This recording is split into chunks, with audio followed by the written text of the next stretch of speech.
Hello, I'm Andrew Flushy. I'm a Virginia traffic attorney. If you're charged with a DWI or DUI second offense in Virginia, it is critically important for your attorney to obtain a certified copy of the prior DUI. There's a lot of pieces involved when there's a second offense DUI, and unfortunately some attorneys I don't think actually go to the effort to get the actual court documents for that prior offense. We can't just assume that if your criminal record or your driving record says you were convicted of DUI within the past 10 years, that that's okay. We can't assume that that's exactly what happened and that everything's in order. There's quite a few laws at play here, but essentially the prior DUI, first of all, has to be substantially similar to a Virginia DUI. So if it's an out-of-state DUI in particular, we definitely need to get a certified copy from the court of that prior conviction.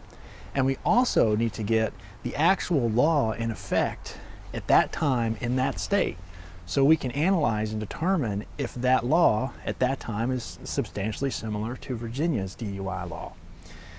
The other important piece of this, even if it's a Virginia DUI, is I've had many cases on many types of priors with driving on suspended, for example, where the documents from the court simply are not correct.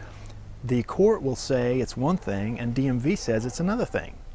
And so as you can see, for a DUI, the stakes are huge if it's a second offense. If we can get the alleged prior to be ruled not to be a DUI, or something was wrong with it where it doesn't count against you, then you're looking at a first offense DUI, which has drastic differences in terms of punishments, especially with your license suspension. So it's really important, no matter what the DMV records say and what the criminal history says, we need to get the actual copies from the court of the prior offense, so we can see if there's maybe an error on the paperwork where it maybe doesn't count, or if maybe you were actually convicted of something else instead of DUI. And then if it's an out-of-state, we see exactly what the law of that state was, and hopefully we can prove that it's not substantially similar to Virginia's DUI law. So there's a lot of pieces, and if you have an attorney, you definitely need to make sure they're doing this. And if you want to talk more about it, give me a call.